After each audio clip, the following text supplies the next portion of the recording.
हरे कृष्णा। अब हम आपको बताएंगे सुख का सीधा मार्ग। हम में से प्रत्येक व्यक्ति सुख की खोज में है, किंतु हम नहीं जानते हैं कि सच्चा सुख क्या है। हम अपने चारों ओर सुख का विज्ञापन तो बहुत देखते हैं, किंतु सुखी लोग हम बहुत ही कम देखते हैं। इसका कारण यह है कि बहुत ही कम लोग यह जानते हैं कि सच्चे सुख की स्थिति पदार्थ से परे है।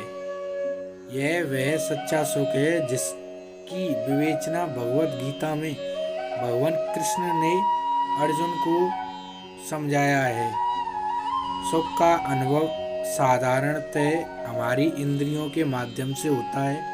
उदाहरण के लिए, एक पत्थर के पास कोई इंद्रियां नहीं होती हैं, अतः वह सुख या दुख का अनुभव नहीं कर सकता है। विकसित चेतना अविकसित चेतना की अपेक्षा सुख और दुख का अनुभव अधिक गहराई से कर सकता है। वृक्षों में चेतना होती है, किंतु वह विकसित नहीं होते हैं। वृक्ष सभी ऋतुओं में दीर्घकाल तक खड़े रह सकते हैं, पर उनके पास दुख अनुभव करने का कोई साधन नहीं है। यदि किसी मानव को वृक्ष के समान केवल 3 दिन या इससे भी कम समय तक खड़ा रखा जाए तो वह यह सहन नहीं कर सकेगा। सारांश यह है कि प्रत्येक चेतना प्राणी सुख दुख का अनुभव अपनी चेतना के विकास के अनुसार ही करता है। इस भौतिक संसार में हम जो सुख अनुभव कर रहे हैं वह सच्चा सुख नहीं है। यदि कोई व्यक्ति किसी वृक्ष से पूछता है, क्या तुम सुखी हो, तो वृक्ष यदि बोल सकता है तो कदाचित यही कहता है, हाँ, मैं यहाँ वर्ष भर खड़े खड़े सुखी हूँ। वायु और हिमपात का बहुत ही आनंद ले रहा हूँ। एक वृक्ष इस प्रकार की स्थिति में आनंद अनुभव कर सकता है, परंतु मानव के लिए आनंद अनुभव का यह एक अत्यंत निम्न स्तर है। चेतना प्राणियों के विभिन्न प्रकार और उनकी विभिन्न श्रेणियों के ऊपर होती है। उनके सुख की परिकल्पनाएं और अनुभूतियां भी विभिन्न प्रकार और श्रेणियों की होती हैं। यद्यपि एक पशु यह देख सकता है कि दूसरे पशु की हत्या हो रही है, तथापि वह घास खाता रहेगा, क्योंकि उसके पास यह समझने की कोई योग्यता नहीं है कि अगली बार वह मारा जा सकता है।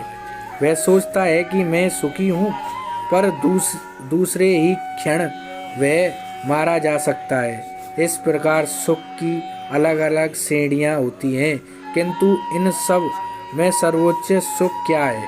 श्री कृष्ण अर्जुन से कहते हैं कि उस परमानंद की स्थिति में साधक दिव्य इंद्रियों के द्वारा अनंत दिव्य सुख का अनुभव करता है। इस प्रकार स्थिति साधक सत्य से कभी विचलित नहीं होती है।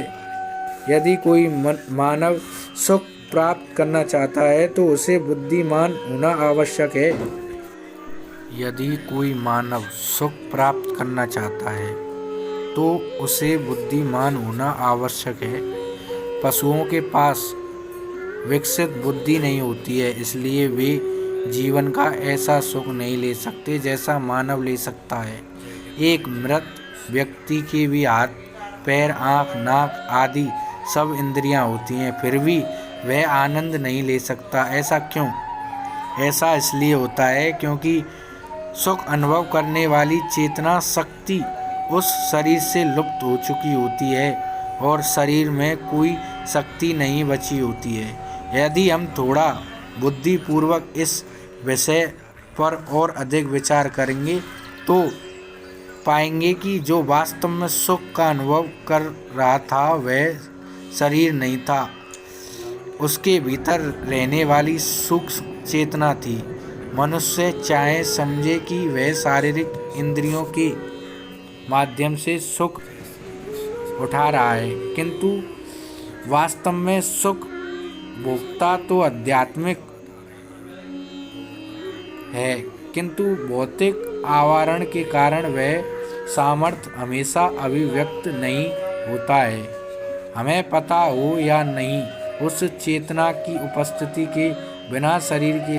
इसका तात्पर्य यह हुआ कि यदि आत्मा आनंद भोग कर रहा है तो उसकी इंद्रियां भी होनी चाहिए, अन्यथा वह आनंद भोग कर कैसे सकता है।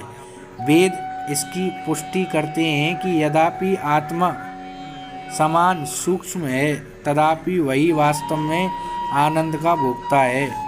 आत्मा को नापना तोलना संभव नहीं है, किंतु इसका अर्थ यही है कि आत्मा का कोई परिणाम ही नहीं है। जो पदार्थ हमें एक बिंदु से अधिक ना लगे और जिसकी कोई लंबाई चौड़ाई भी दिखाई ना दे, उसे भी यदि हम यंत्र से देखें तो उसमें हमें लंबाई और चौड़ाई दोनों दिखाई देंगी। इसी प्रकार आत्मा का भी अपना परिणाम होता है, पर हम उसका अनुभव नहीं कर सकते। जब हम कोई वस्त्र खरीदते हैं तो उसे शरीर के अनुरूप बनाया जाता है। आध्यात्मिक का भी आकार होना चाहिए, अन्यथा यह कैसे हुआ कि उसे धारण करने के लिए भौतिक शरीर का विकास हुआ। निष्कर्ष यह है कि दिव्य आत्मा नहीं है, यह यथार्थ में एक व्यक्ति है। ईश्वर एक वास्तविक पुरुष है और उनका सूक्ष्म अंश होने के कारण आत्मा भी एक व्यक्तित्व है। अपने आप में वास्तविक आनंद में स्थापित करने की प्रक्रिया, यह कृष्ण भावामृत की प्रक्रिया है।